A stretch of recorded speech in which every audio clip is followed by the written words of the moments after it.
दोस्तों, मैं मुकेश पांडे आपके लिए लेके आया हूं हिंदी में और रस के बारे में मैं आपको बताना चाहूंगा। जब कभी हम काव्य को पढ़ते हैं तो हमें उसमें एक आनंद की अनुभूति होती है। उस अनुभूति को ही हम रस कहते हैं। रस 11 प्रकार के होते हैं। रस 11 प्रकार के होते हैं और जिसमें हर रस का स्थायी भाव होता है। मैं आपको सबसे पहले वीर रस के बारे में बताना चाहूंगा। वीर रस जो होता है उसका स्थायी भाव उत्साह होता है। वीर रस का पहला रस हुआ वीर रस। इसका स्थायी भाव जो होता है उत्साह होता है। वीर रस का स्थायी भाव क्या होता है? उत्साह। जब कभी काव्य को पढ़कर अपने अंदर उत्साह जगता है और वीर रस की भावना पैदा होती है तो वहां पर वीर रस पाया जाता है। ये विभाव, अनुभाव और संचारी भाव से परिणित होकर के प्राप्त होता है। किससे प्राप्त होता है? नंबर 1 विभाव, अनुभाव और संचारी भाव।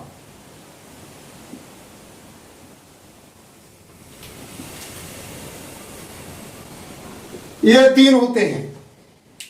होता क्या है कि काव्य में जहां किसी वस्तु व्यक्ति के वर्णन को देखकर व्यक्ति के अंदर उत्साह की भावना पैदा होती है या अत्याचार अन्याय देखकर उसका विरोध करने की भावना पैदा होती है, वहां पर आपका रस होता है वीर। और इसका स्थायी भाव आपको पहले ही बता चुका हूं कि उत्साह होता है। इसका उदाहरण के रूप में अगर देखेंगे तो महाभारत काल में जब अर्जुन की और पांडवों की अनुपस्थिति में अभिमन्यु अपनी पत्नी से वार्ता कर रहे होते हैं तो वो कहते हैं कि मैं सत्य कहता हूं,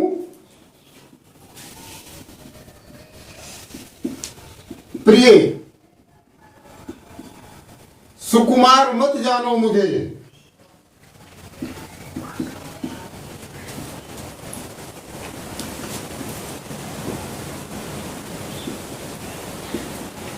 सुकुमार मत जानो मुझे, यमराज से भी युद्ध में।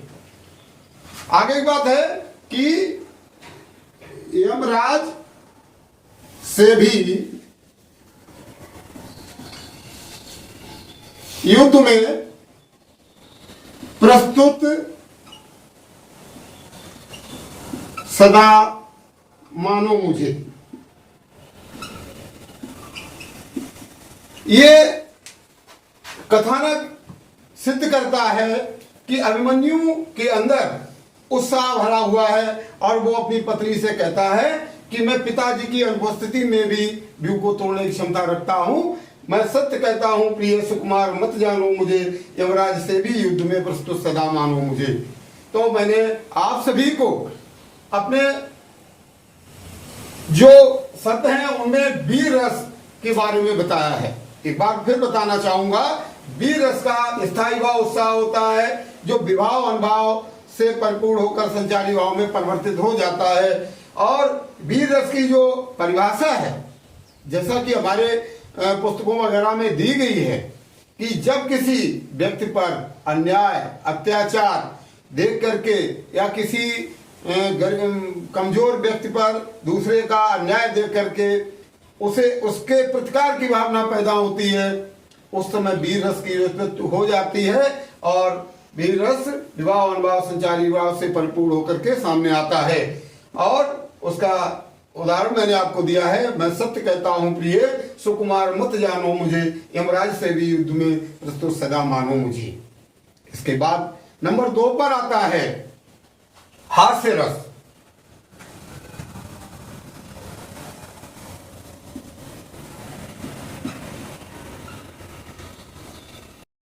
मैं आपको बताना चाहूंगा, मैंने अभी आपको प्रीवियस समय में यह बताया कि बी रस क्या होता है। बी रस के बाद दूसरा नंबर का जो रस पाया जाता है वो हास्य रस होता है। हास्य रस, इसका आपको स्थायी भाव जो मिलेगा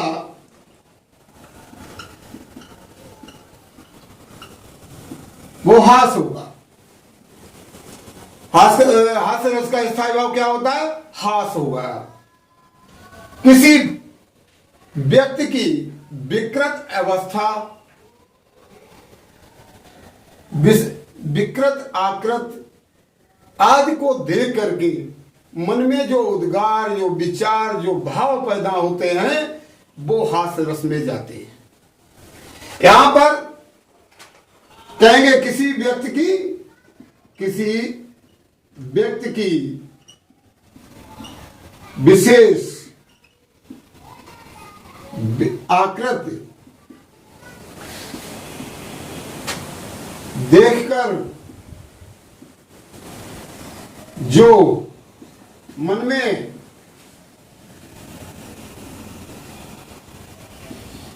भाव पैदा होता है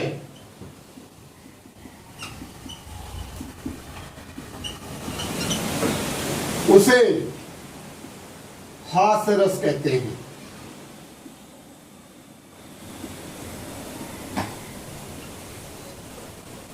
उसे हास्य रस कहते हैं।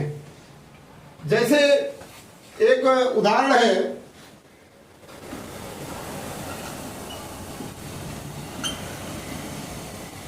उदाहरण के रूप में कह सकते हैं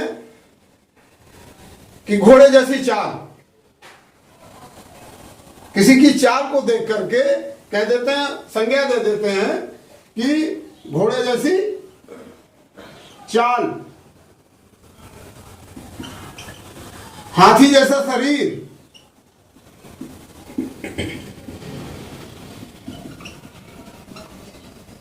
ये हास्य रस के उदाहरण है। किसी व्यक्ति के बारे में ये राय दे देना कि उसकी चाल घोड़े जैसी चाल है और उसका शरीर हाथी जैसा शरीर है।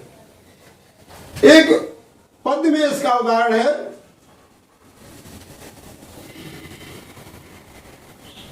बिंद के बासी उदासी तपोव्रतधारी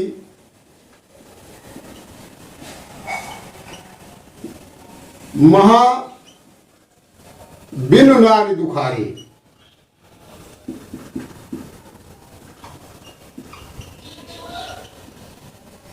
बिंद के बासी उदासी तपोव्रतधारी महा बिनु नारी दुखारी। होता क्या है कि ये भगवान शंकर के लिए बोला गया है कि बिंद के वासी हैं, लेकिन उनकी हंसी को बनाने के लिए लोगों ने इस तरह से बोल दिया है। मैंने आपको अभी रस के बारे में बताया, जो 2 रस हैं, एक हास्य रस है और पहला रस मैंने आपको बी रस बताया, दूसरा मैंने आपको हास्य रस बताया है। और हिंदी में जो वीर रस है, हास्य रस है, इनका विशेष महत्व होता है। ये इस तरह से बताया है। और आज के लिए इतना ही आप लोगों को बताना था। नेक्स्ट टाइम नेक्स्ट सिस्टम होगा।